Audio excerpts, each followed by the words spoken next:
가치 성장 비즈니스 가성비 전략 손현정입니다. 여러분 이번 여름휴가 계획 잘 짜고 계시나요? 기다리던 해외여행 이제 정말 가능해졌습니다. 저도 함께 가고 싶지만 일단 여행의 대표 수혜주 항공업계 전반에 대해 알아봤습니다. 오늘 가성비 전략 시작합니다. 먼저 실적부터 체크를 해볼까요? 지금 대형 항공업체와 저가 항공 LCC 업체는 뚜렷한 양극화를 보였습니다. 먼저 실적을 발표한 기업은 대한항공밖에 없지만 컨센서스를 보면 차이가 나도 너무 많이 나는데요. LCC 업체들 한번 보시면 대한항공은 지금 1분기 사상 최대 실적을 보여주면서 전년 대비 533%나 급증을 했습니다. 근데 LCC 업체를 한번 같이 띄워볼까요? 제주항공과 진에어 TA항공은 모두 적자가 지속될 전망입니다. 네, 그럼 어제 항공업계 믿을 거는 이제 리오프닝밖에 없는 상황인데요. 다음 화면 한번 살펴보실까요? 지금 보시는 표는 미국의 여행객 숫자입니다. 코로나 이전 수준까지 올라온 상황이죠. 지금 2년 넘게 가지 못한 해외여행에 대한 보상 심리로 이연 수요가 집중될 수밖에 없습니다. 다음 화면 보시면 여기에 윤석열 정부가 해외 입국 규제를 대폭 완화한다라는 소식이 들렸습니다. 23일부터 PCR이 아닌 신속 항원 검사를 인정하게 된 건데요. PCR 검사 비용과 번거로움 때문에 망설여졌던 해외여행이 더 가깝게 다가오게 된 겁니다. 이뿐 아니라 다음 달부터 국제선 운항 횟수를 크게 늘린다고 하는데요. 일주일에 532회에서 762회로 증편을 했습니다. 이렇게 되면 다음 달 국제선 운항 횟수는 코로나 이전의 약 20% 수준까지 회복하게 되는 겁니다. 하지만 항공업계의 발목을 잡고 있는 건 고유가와 고환율입니다. 원달러 환율이 1,300원을 향해 가고 있는 상황에서 해외를 가는 입장도 부담이 되지만 항공업계의 실적에도 크게 타격이 있을 수밖에 없는데요. 자본 대비 순외화 부채가 늘어나기 때문에 환율 영향이 큽니다. 대한항공은 현재 45억 달러의 부채가 있는데요. 지금 환율이 10원 상승할 때마다 640억 원의 손실이 나타난다고 합니다. 저가 항공사들도 환율이 오르면 리스료 부담이 가중되기 때문에 고환율은 큰 타격을 주고 있습니다. 그리고 또 고유가도 걱정이죠. WTI가 110달러입니다. 그럼 유류비 부담이 될 수밖에 없죠. 제가 사실 이걸 보고 해외여행을 포기해야 하나 싶었는데요. 보시면 코로나 이전에 비해서 지금 2~3배가량 훌쩍 올랐습니다. 뉴욕을 가려면 월에 100만 원 정도면 가능했었는데 지금은 340만 원을 내야 되는 건데요. 유류비는 티켓값에 전가될 수 있지만 항공권이 너무 오르면 수요가 줄어들 가능성도 배제할 수 없습니다. 그럼에도 불구하고 여전히 공급은 수요를 못 따라가고 있다는 분석이 많습니다. 그럼 항공업계의 수혜로 이어지는 걸까요? 폭발하는 해외여행 수요, 고유가, 고환율을 이길 수 있을지 짚어보도록 하고요. 그렇다면 대형 항공사를 선택해야 하는지 LCC를 선택해야 하는지 확인해 보겠습니다. 자, 그럼 항공주에 대한 자세한 투자 전략 지금부터 함께 하시죠. 네, 손현정의 브리핑 잘 들었습니다. 네, 우리 한국경제TV에 나오셔서 이 항공주 관련해서 좋은 정보 많이 주셨죠. 세종대학교 경영학부 황용식 교수님 오늘도 스튜디오 나와 계십니다. 안녕하세요, 교수님. 안녕하십니까. 예. 자, 지금 이렇게 교수님께서도 브리핑 들으셨겠습니다만 그동안 나오셔서 늘 이렇게 걱정해 주셨던 이 LCC 업계 이 너무 많다. 이 조그마한 땅덩어리에 그 말씀을 많이 하셨고 뭔가 합종 연행이 필요하지 않나 하셨는데 결국 실적이 말을 해주는 것 같습니다. 지금 이번 실적 발표 보고 교수님 한번 평가를 해주신다면.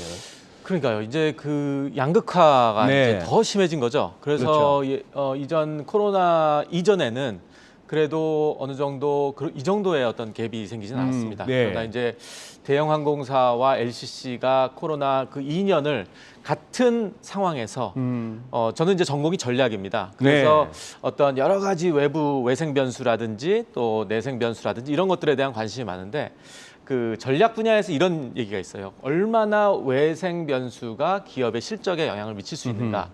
근데 이 두 가지 이론이 이제 난립니다. 영향을 미친다. 그리고 미치지 않는다. 근데 지금 이 LCC와 FSC가 딱 그 두 개의 이론에 부합합니다. 한 예로 LCC 같은 경우는 외생 변수에 그냥 완전 직격탄을 맞은 거죠. 직격탄을 맞았죠. 그러나 대형 항공사 같은 경우는 내부적으로 자구책을 마련하고 화물 운송을 강화하고 그러한 어떤 전략이 발휘하고 리더십이 발휘해서 결국에는 극복하게 되는 그런 경우이기 때문에 저로서는 연구하는 사람 입장에서 매우 아주 관심 있는 케이스인 것 같습니다. 관심 있는 케이스. 근데 지금 앞으로 코로나 상황이 개선되고 다시 예전과 같은 그런 예전으로 되돌아간다고 했을 때 교수님 보시기에 지금 이렇게 많은 LCC들 다시 살 길이 열릴 것 같습니까? 어떻습니까? 좀 정리가 그래서 필요하지 이제 않을까요? 이 지금 아마 자본 잠식 상태에서 네. 이제 완전 자본 잠식으로 들어간다 그때는 이제 심각해지는 거죠. 그래서 일단은 이번에 실적이 아직 LCC 같은 경우는 공개가 안 된 것 같은데 아시아나 같은 경우는 오늘 아마 나오는 걸로 네. 알고 있습니다. 근데 네.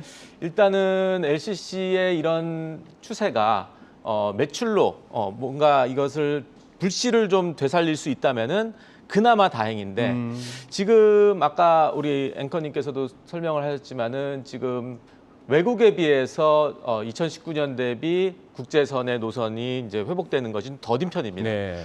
미국 같은 경우는 지금 한 90%까지 끌어올렸거든요.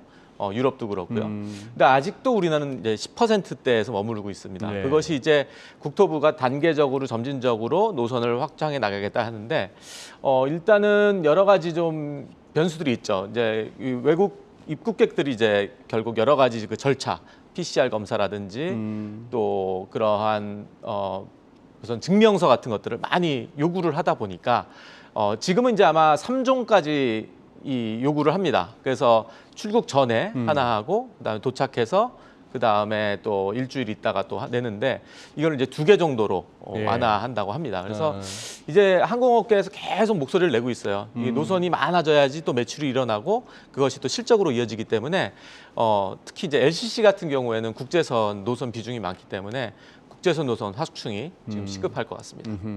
그래요. 네, 제가 또 앞서도 브리핑을 했지만 항공주가 지금 못 가고 있는 건 확실히 유가도 많이 올랐고 환율도 올랐는데 너무 많이 올라지 않았습니까? 그래서 항공주의 발목을 잡고 있는 변수에 대해서 좀 알아보고 싶은데 가장 큰 이유는 어디서 찾고 계신가요? 그러니까 아까 잘 설명해 주셨는데 일단은 그 환율 문제도 있고요. 그다음에 이제 고유가 네. 이런 것들이 어떻게 보면 직격탄이 될 수 있죠. 왜냐하면은 그 가격으로 다 반영이 되기 때문에 그래서 아까 얘기하신 이제 그 환율과 고유가로 반영이 된 그 고운임이 실제로 수요로 이어질 수 있느냐, 실제로 구매로 이어질 수 있느냐.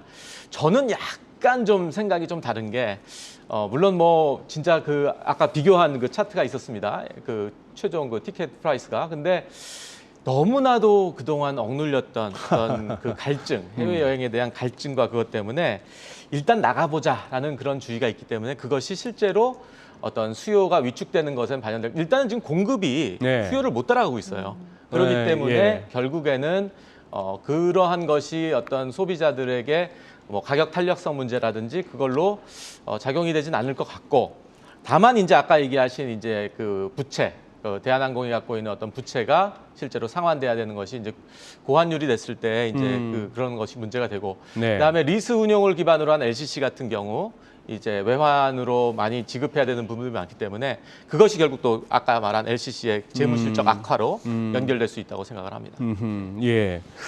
아, 진짜 저 뭐 성수기 비수기 때 하다못해 그 관광지 숙박비만 하더라도 널뛰기를 하는데 비행기 항공 운임료야 오죽하겠습니까? 그렇죠. 저는 불과 얼마 전까지만 해도 제주도 2만 원 주고 왔다 갔다 하는 거 보고 2만 원도 안 되는 비용으로 KTX보다 싸더라고요. 네. 그렇지만 이제 또 수요가 늘면 또 확 뛰는 건 그거 할 수가 그 어쩔 수가 없는 상황인데 이거야 또 이제 수급이 맞춰서 가겠죠. 네. 가겠는데 자 그러면 다른 문제 이제 정부도 새로 출범했는데 그 이제 대한항공하고 아시아나 통합 이거 좀 뭔가 좀 이렇게 가시적인 결과로 좀 이어져야 되는 거 아닌가요? 네. 아직 멀었습니까, 교수님? 해외 결합 심사를 지금 기다리고 있습니다. 아. 그래서 올 초에 아마 공정위 발표가 네. 있었고요. 그래서 아마 좀 타이트하게 그 양사 통합에 대해서 좀 어떤 기준을 만들었는데요. 그러나 이제 해외 결합 심사가 주요 국가 뭐 미국이라든지 EU라든지 중국이나 또 일본 이 국가들이 심사를 남겨두고 있습니다. 근데 문제가 이 국가들이 한 국가라도 결합 심사를 안 된다 하면은 그때는 정말 전체가 다 무산되는 그런 상황이 옵니다. 그래서 제가 다른 언론 인터뷰에서도 얘기를 했는데 이제 새로운 정부도 출범했고 그동안 전 정부 같은 경우는 약간 좀 미온적인 부분들이 있었는데 좀 외교력이 필요하지 않을까라는 생각을 해봐요. 그래서 예전에 보면은 뭐 보잉사들이 이제 그 항공기를 팔 때 네. 트럼프라든지 부시 대통령이 직접 정상들을 만나서 세일즈 외교를 했거든요. 그래서 뭐 윤석열 정부한테 뭐 그런 것까지 요구하는 건 아니지만 그래도 이 결합 심사가 하나라도 삐끗하면 한 국가라도 삐끗하면 문제가 될 수 있기 때문에 이것을 좀 어떻게 정부 차원에서도 좀 관심을 갖고 접근해야 되지 않을까라는 조심스러운 생각을 해봅니다. 그리고 다음 달부터 이제 국제선 증판이 되면 LCC 업체들도 조금 살아날 구멍이 있지 않을까라는 희망을 걸면서도 지금 투자자 입장에서는 대형 항공사를 안정적에 들고 가야 되는 건지 아니면 많이 빠진 만큼 많이 오를 LCC를 가져가야 되는 건지 궁금할 것 같은데요. 어떻게 보고 계신가요? 그래서 이제 가장 저는 뭐 안정적인 투자를 워낙 하는 스타일이라서 또 이제 대형 항공사들에 대한 한 표를 던지겠지만 앞으로 이제 잠재적 수요가 계속 있고요. 그다음에 이 아무래도 LCC들의 비즈니스 모델이 그동안 한 60~70%는 단거리 노선 위주입니다. 그래서 그 단거리 노선이라 하면은 여기서 일본이라든지 이제 중국이죠. 근데 지금 문제가 중국하고 일본이 이 방역 문제로 아직 열리지가 않고 있습니다. 여행객들에게 아직 빗장을 풀고 있지 않아서 이 국가들이 이제 빗장을 풀고 관광객들을 받아들일 때 그때 이제 LCC들이 다시 날개를 달게 되지 않을까. 그러나 워낙 지금 기본적으로 재무적 상황이 안 좋다 보니까 이 매출로서 실적을 다시 전환할 수 있는 그러려면 좀 시간이 걸릴 것 같다는 생각을 해봅니다. 그래서 일단 대한항공 같은 경우는 이런 위기 상황에서도 팬데믹 상황에서도 항공 실적으로 이제 이러한 손실을 많이 상환했고 또 어닝 서프라이즈가 나왔기 때문에 일단은 제가 보기엔 대형 항공사주들을 좀 일단 생각을 좀 해보시고 LCC는 좀 중장기적인 전략으로서 접근하시면 좋을 것 같습니다. 네, 이 교수님이 진단만 하더라도 그동안 우리가 뭐 저희 프로그램에서도 다루곤 했습니다만 많은 또 이렇게 주식 전문가 분들은 또 LCC에 또 기대감을 걸었습니다만 실제 주가 흐름이 또 그렇게 가주지를 못하고, 예. 근데 저는 오늘 한번 단순하게 한번 계산을 해보니까 뭐 코스피 코로나 때 그 저점에서 이제 올라온 그 저점 대비 상승률을 보니 코스피보다도 대한항공이 뭐 코스피 한 130% 오르는 동안에 대한항공 300% 이상 오르고 델타 한 200% 채 못 미쳤는데 우리는 300 나쁘지 않더라고요, 우리 항공주가. 네. 네.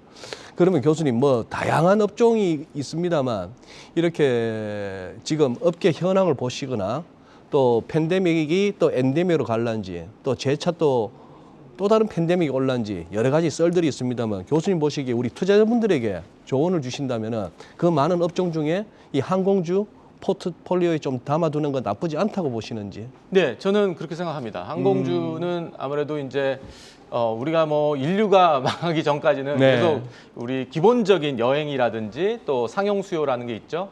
그래서 결국에는 우리가 이동 모빌리티에서는 아주 필수적이고 특히 우리나라 같은 경우는 국제 이동 수단으로서는 97%가 항공입니다. 나머지 이제 뭐 선박이라고 할 수 있겠는데 그 정도로 다른 국가에 비해서 지리적 위치상 이 항공에 대한 어떤 그 디펜던스라고 하죠.